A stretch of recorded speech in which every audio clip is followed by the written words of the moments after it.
This channel does not promote any violent, harmful, or illegal activities. All content provided by this channel is meant for an educational purpose only.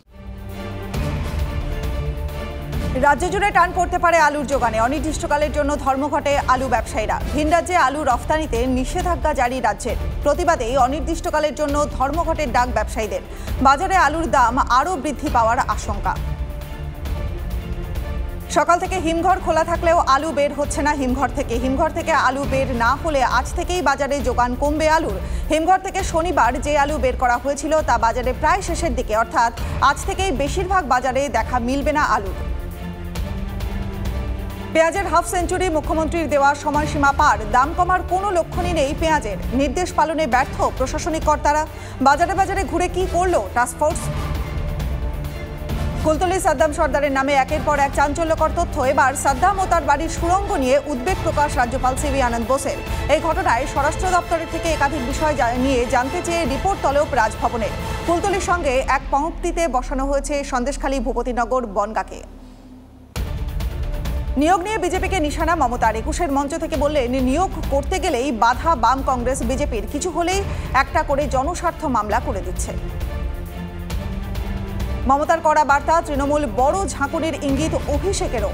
Trinamool supremo Mamata Bandyopadhyay দলের সব স্তরের জনপ্রতিনিধিদের উদ্দেশ্যে বলেন, দল যেন কোনো অভিযোগ না পায়, পেলেই অ্যাকশন নেওয়া হবে। অনেকের দায়িত্ব বদলাতে পারে। ভোটে দলকে জেতাতে যারা পারফর্ম করেননি তাদের বিরুদ্ধে এবার কি পদক্ষেপ? আমরা সংগঠন জানি, আন্দোলন জানি, কিন্তু ভোট করাতে জানি না। বাঁকুড়ায় দলীয় বৈঠকে ফের আত্মসমালোচনার সুর দিলীপ ঘোষের গলায়। বিষ্ণুপুর শহরে দলীয় বৈঠকে নির্বাচনের ফলাফল নিয়ে ফের দলের নেতাকর্মীদের অনভিজ্ঞতাকেই দায়ী করলেন দিলীপ ঘোষ। রাতের কলকাতায় ফের দুর্ঘটনা, মৃত্যু বাইক চালকের। আনোয়ার শাহ রোডে সাউথ সিটির সামনে একটি বাইকে ডাম্পারের ধাক্কা, নিয়ন্ত্রণ হারিয়ে বাইক চালক পড়ে গেলে তাকে পিষে চলে যায় ডাম্পারটি। অ্যাপ বাইক চালক যাদবপুর থানা থেকে বেহালার দিকে যাওয়ার সময় দুর্ঘটনা। সিসিটিভি ফুটেজে দেখে ঘাতক গাড়ির খোঁজ চালাচ্ছে লেক থানার পুলিশ।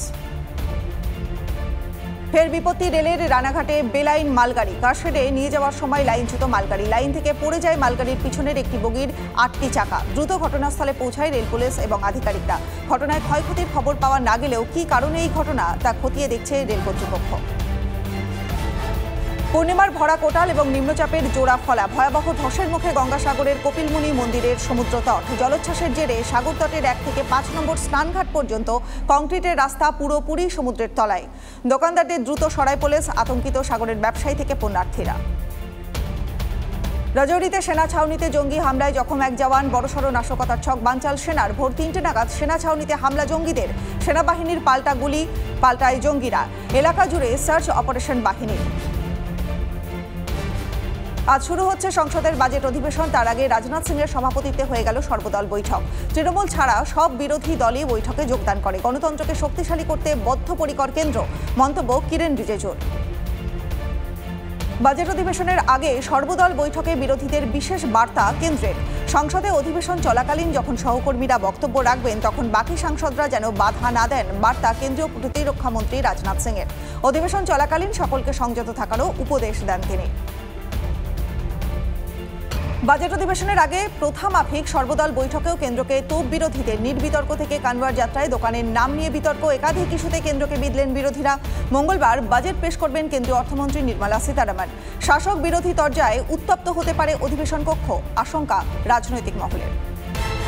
ফের দিল্লির মুখ্যমন্ত্রী অরবিন্দ কেজরিওয়ালের স্বাস্থ্য নিয়ে সরব আম আদমি পার্টি। তিহার জেলের ভিতর কেজরিওয়ালের মেডিকেল রিপোর্ট গোপন করে তাকে খুনের ছক করা হচ্ছে, বিস্ফোরক অভিযোগ সঞ্জয় সিংয়ের। কেন্দ্র এবং দিল্লির লেফটেন্যান্ট গভর্নর উভয়ে মুখ্যমন্ত্রীর স্বাস্থ্য নিয়ে ভুল তথ্য দিচ্ছে, অভিযোগ আপ সাংসদের। বিহারে সম্পর্কক্রান্তি এক্সপ্রেসে অগ্নি নির্বাপক যন্ত্র ফেটে বিপত্তি। বিহারের সমস্তিপুর জংশন ছাড়ার পরই বিস্ফোরণের আওয়াজ শুনতে পান যাত্রীরা।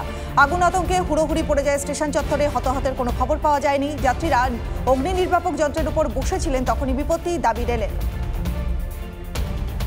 কেরালায় নিপা ভাইরাসে আক্রান্ত হয়ে মৃত্যু কিশোরের। আশঙ্কাজনক অবস্থায় হাসপাতালে চিকিৎসাধীন আরও ৪ জন। এই পরিস্থিতিতে নড়ে চড়ে বসেছে স্বাস্থ্য দপ্তর। কেরালা জুড়ে জারি হয়েছে সতর্কতা। হাসপাতালে ঢোকা বেরোনোর ক্ষেত্রে সতর্ক হওয়ার পরামর্শ। উপসর্গ দেখা দিলেই আইসোলেশনে যাওয়ার পরামর্শ স্বাস্থ্য দপ্তরের। পাকিস্তানের পর আরব আমির শাহী টানা দ্বিতীয় ম্যাচে বিশাল ব্যবধানে জয় ভারতের।